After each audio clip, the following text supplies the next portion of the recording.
back to another video, another reaction.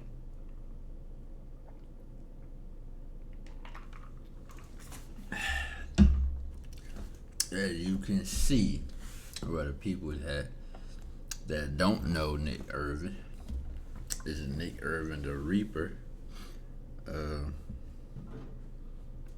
I follow watching him. I seen him do a lot of videos and interviews and stuff like that. But if y'all don't know, he a sniper. He had 33 confirmed kills. And his story be interesting. But I didn't hear about this one. I guess when somebody tried to rob him, I guess. This is why you never try to rob a former Army Spec ops. I can't even talk. Sniper. But anyway, this is the Sean Ryan show. So y'all don't know, check him out. He be interviewing a lot of people that's in the Army and stuff like that. Let's get into it. I was about to start watching it on my time, but I've been following you for a while, and we're getting ready to dig into your life story and go down some rabbit holes, I hope. Oh, yeah. But first, everybody loves this segment. It's like a little warm-up segment that we've kind of developed, especially with, guys from the community. Mm-hmm. Everybody is just really interested in what former soft guys are carrying every day to protect themselves. And I've been really excited about this one with you because didn't you have an incident like a couple years ago? Yes, I did. Yeah. What? Can you go through that? Yeah. It's weird you brought it up, man. I was looking at old video. It's always good to have a protection. Have your protection on you. Like I have on my phone the video recording of it happening. You don't see so much of the incident, but you hear me when I get the guy. So, long story short, Do the long version. Long version? Yeah, okay, man. so we're at home. The long version. And like my front the long version too. Porch, there's a sitting area on my front porch. I go out there, I usually sit down, do my meditation. It's pretty obvious. I guess I can say I smoke CBD. And that's I do my thing out there, and that's like my chill time. That's my... It's good to meditate. Feels good to meditate. I need to try it out for the people that haven't tried it. Coffee moment. And I had left something out on the front, like the patio area where I sit down at my bench, and I come inside, doing some typing, and I think I see a shadow that's going by the blinds of the window inside my typing room, or my computer room. I see like a faint shadow, but in my mind I'm thinking, well, it's probably a car that passed by or a big UPS truck. They're tall enough to where I can see the shadow go past the window. Didn't think much of it. Hours go by, I go back outside, and I'm looking for this thing that is that I left on the bench, and it's not there anymore. So I go back inside, I'm thinking that, maybe the CBD is really kicked in, and I forgot where I put this thing at. But I go and look at my security cameras, and that's where I see a guy in a hoodie come onto the porch, and he's looking through the window, and he's looking through where the door is at. My front door has 2 windows on the side, 2 small skinny windows, and he's trying to look through there, and he jiggles the doorknob a little bit, and he goes to the bench, and he picks up some stuff from the bench that I left there, and he takes off. But he walks around the neighborhood for a while, and this was a thing, well, it's been happening recently. My wife, she's on this neighborhood app. Yeah. And it's the devil. That app is ridiculous, but she's on it, and she... I've heard there's some really interesting conversations that go on in those. Yeah. She's not, involved, but she, it's a form of entertainment, Spectator. I think. Yeah, it's a spectator. And she showed me 2 video footages or clips of guys that are going in neighborhoods, and one guy had an AR-15, another guy had that mini Draco, and they're trying to open up car doors throughout the neighborhood and gain entry to different people's homes and cars. So that's like the new thing now. But before that, they were just, doing what, going around from door to door, seeing what they can get into. I called him on security cameras. So I go back to the old me prior to the military, and I put on my black hoodie and I'm riding around the suburbs looking for guys, a guy who fits. Dude said, he gonna find this motherfucker. Hey, it's better to find them so you won't have to worry The about them description. later. I never find them. Some days go by, but that whole time I'm paranoid. So I slept downstairs, slept next to my AR, slept on the sofa, and nothing was going on. Days had passed, and I'm sitting back in the computer room, and I see that shadow again. I'm like, you gotta be kidding me. There's no way that this is happening again. So I go peek out through the curtains and in the computer room, and I see the guy, but he's no longer on my porch. He's starting to walk towards my car area. I'm thinking about getting my shoes on, but I can't find the shoes that I was gonna wear or to slip on quick, so I run outside in socks. By then, as I'm opening the door, he had just done something to my door, like jiggle a lock on it. And he starts to run away when I come out the door, and you hear on the camera me lay into him, and he screams something like, he said, "Oh no, please don't kill me." What do you mean lay into him? What'd you do? Oh, I punched him I punched him. Nice. And so I had my pistol in my hand. I punched him, not with the pistol in my hand. Hit him, and he falls down. You can hear us, on the ground fighting or whatnot. He's just screaming, "Please don't kill me, please don't kill me."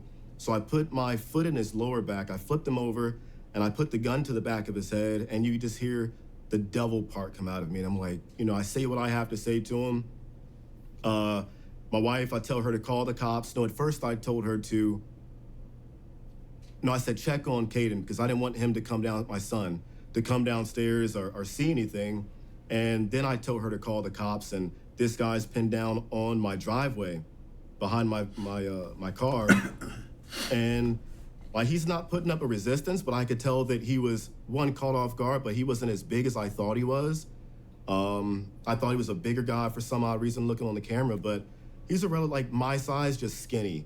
My height, but just really skinny, and like how boys are built nowadays, or they don't have that stuff in them. I don't know what it is, but I'm on the ground with him, call the cops. My wife gives me the phone, put it on speakerphone, and I'm talking to the dispatcher, and she says, she's like, telling me how to not disarm, but take the magazine out the weapon, make sure it's no longer there when the cops are, when they pull up, they didn't want to see a guy with the gun. And she's like, well, who is who? Or describe the guy for me. And I'm like, he's a black guy. He's got I think it was the old hippie color tie-dye style hoodie. What the fuck? You gotta be kidding me. You try to rob a place with a tie-dye colorful hoodie on. And describing what he looks like, and she's asking what I look like, and I'm like, I'm also a black guy, and this guy's black, and Right, I'm like, listen, I'm the yeah. guy with the long hair. I have locks, and don't shoot that guy. And you Shoot that guy. because I did eject the magazine, but I never took it out the chamber. So I whisper in that guy's ear. I was like, I still have one in the chamber, fucker. And it was my 40 cal, and he didn't move. He was, sweating and crying a little bit. The cops come in like 45 miles an hour, and you can hear him on the camera come to a screeching halt. The cop, he gets out of his vehicle and takes it on from there, and I just took a picture of that guy. Because what I wanted to do with him was, I wanted to do what I wanted to do with him. Mm-hmm. But then I thought about it, and I guess a lot of it came down to, I don't know, you don't really expect something like that to happen stateside. Yeah. So to turn that, I can see if, he was armed too, but the fact that he wasn't. He was armed? No, he was not. Oh, no. okay. If he were armed, I think it would have been way different. But, well, obviously. It's just that he wasn't there's no rules of engagement, I guess. Or there are, but it's just a weird situation to be in. So I didn't, want to kill him, I guess. And once I gained control of him, it was, no point in it. He has a little lump in the back of his head, but that's about all I gave him. Yeah, As a yeah. parting gift. Well, how long ago was that? Dude, that was a few years ago. Over 3 years. I think around the pandemic time, if I'm not mistaken. Okay. Or if that's what you want to call it, that flu season. Yeah, the flu season. Yeah. That's a good way to call it. I'm just curious. Did you get any? Like, what was the process like with the police? Did you get any? Case number. I got an update as far as like he was prosecuted or put away for I forget how long, but I didn't really keep up much with it. I had a case number, the cop, and I just never followed up with it like that. You didn't get any like, no repercussion for No. defending your No. family and property. No. I've had a few run-ins with not run-ins with the cops, but the cops in my neighborhood or they come around, they know me, and like I've had an incident with some German shepherds that one of my neighbors has. He has like 4 or 5 of them, and like they can be violent, and they all got out on the leash one or off their leash or broke out the house and they're roaming the neighborhood, and me and my son are outside, kicking a soccer ball around. And I grab him, and in my mind, I'm thinking we're about to get mauled to death. Luckily, they just encircled and just did a bunch of yapping and ran back, but I was pissed. So when the guy came out, I was pissed off, and I said, dude, if this happens again, I'm going to put a bullet in each one of your dog's head, and I'm not going to miss. And he called the cops, and the cops was, they came over and they were like, dude, he has every right to, do what he said he's going to do. Yeah, And like- we had that conversation. You can't have your dog, and then especially if you don't know if he's gonna be a threat or not. And I used to have this stalker cop that would come to my house at random times asking for an autograph and just wanting to hang out and talk. But he got, but He's not there anymore. no, he's not there anymore. It was just, but yeah, I'm cool with the cops that I've had come over to, my neighborhood, which is not often. It's just stuff like that. Then we had a pedophile ice cream truck driver. What? Yeah. Are you serious? Dude, I was on the news. This was like when I first moved there. Maybe like a year or two after I moved there. If you look up my name with ice cream truck or whatever, you'll see the news clip. But he was like riding in our neighborhood and that annoying music. He was just parked outside and it was going on for like 30 minutes. I'm like, dude, there's no one outside. There's no kids. And I go outside and that's when I see what I saw him doing in the ice cream truck. And it, I blew my shit, man. And that's when me and him got into it. And the door of the ice cream truck, and I ended up almost like ripping that thing off to get to him. And he's trying to, run me over with the ice cream truck, and we're scruffling. My wife is hanging out the front door, and she's like, what's going on? Why is this guy fighting the ice cream truck guy? And I tell her, I say, Jess, go inside and get my bitch. And my bitch is a little 12 gauge, like a short barrel sawed-off shotgun. And yeah, made the news for that. So Man. that's I don't know. I have those little weird run-ins. I mean, imagine finding out you broke into the guy's house nicknamed the Reaper. Yeah, you found out. Genius. I'm glad I did not kill him, though. I think that would be, I don't know if it would weigh heavier on my conscience or whatnot. It would just be something that was not expected, Yeah. Especially at that time. Yeah. Unexpected. Well, let's get into, man, thanks for sharing that. Yeah. That's, I don't know that many people that have actually had to deploy an EDC Yeah. in stateside, and so to get That's some crazy. real stuff it makes it important, makes Yeah, it real. yeah. But just everyday carry. I don't carry the Protection. Glock anymore. I You don't carry carry my the- SIG, Really? What Yeah. kind of SIG? P365. Really? Yeah. Well, That's my favorite. speaking of which, You're kidding, dude. yeah, I got a little gift for you here. So I got a buddy over at SIG. His name's Jason. Yeah? Yeah, he loves when people from the community come on and is always curious about can what open they're it carrying. Yeah, open it up, pull it out. Oh, you're kidding. Yeah. Yeah, so that's No. that's the latest one. The P365 Macro Legion, all metal. Oh, It's got the Oh, compensator metal? built in on the front. That's That's that one, an all metal pistol. I got a pistol, but it's the handle part is plastic, but the top part is metal.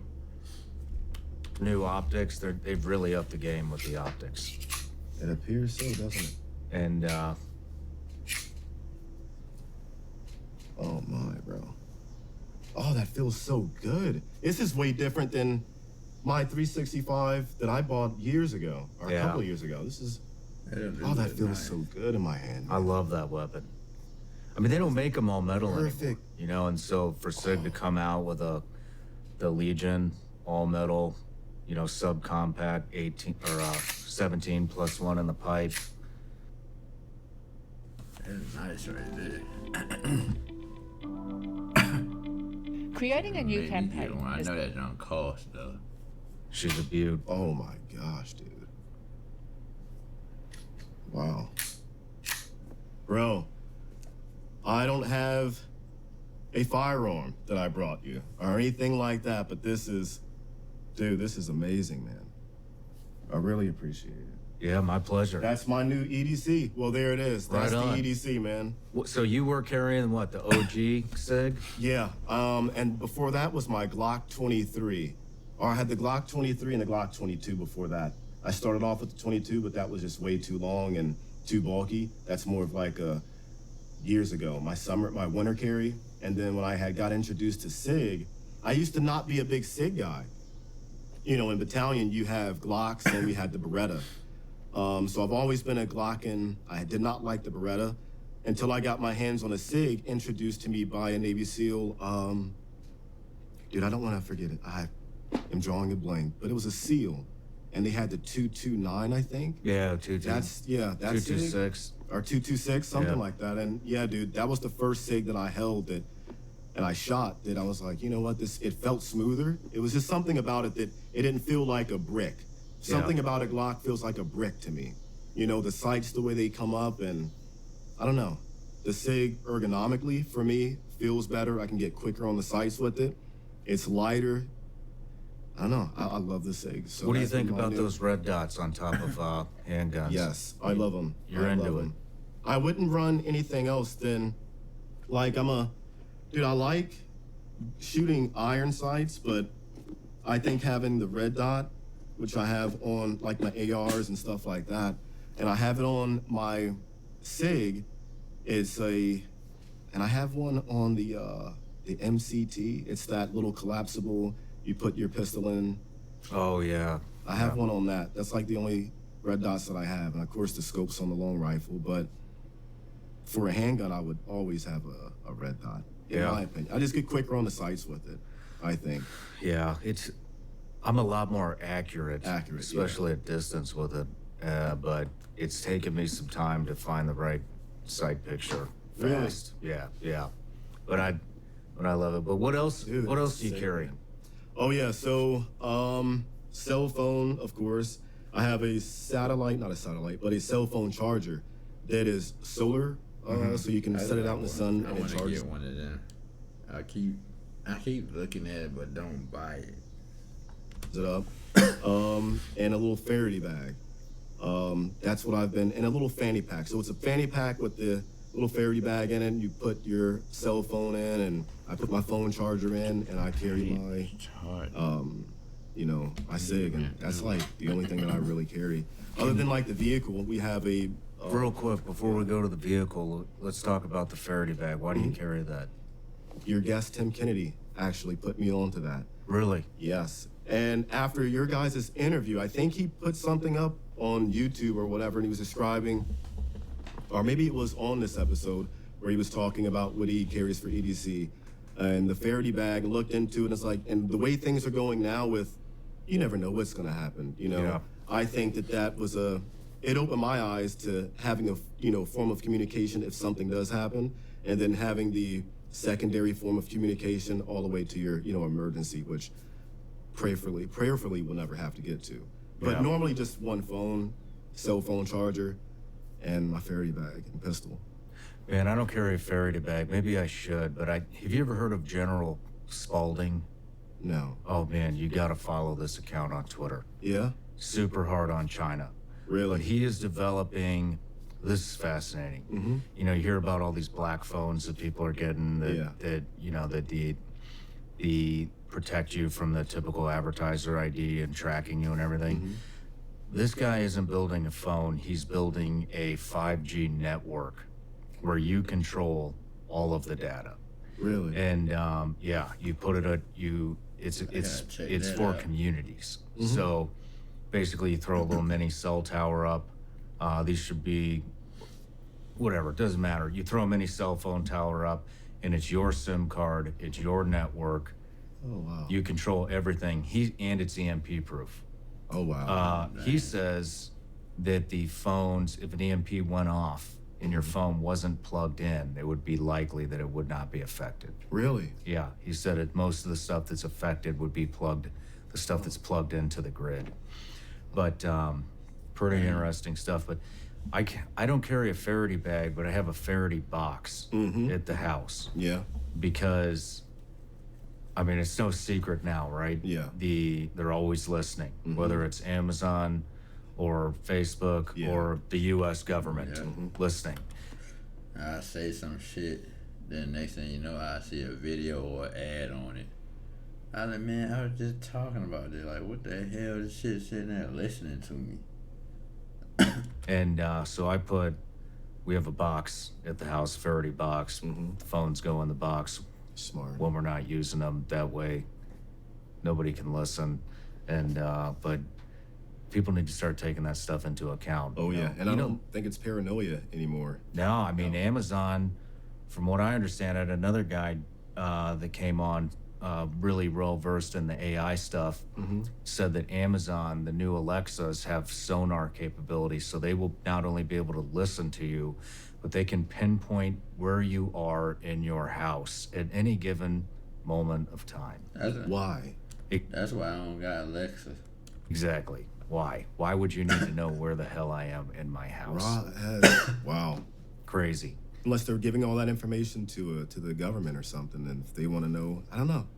Why you wouldn't want to know where I'm at in my home unless you're targeting me? Well, I mean, they're picking up algorithms in your voice, you know, with your emotions and all this That's stuff. just getting out of control, man. It's scary, That's Yeah. crazy. you know. So, I've even thought about putting that EMF proof paint on all the interior of my house. Yeah, they have a paint that'll.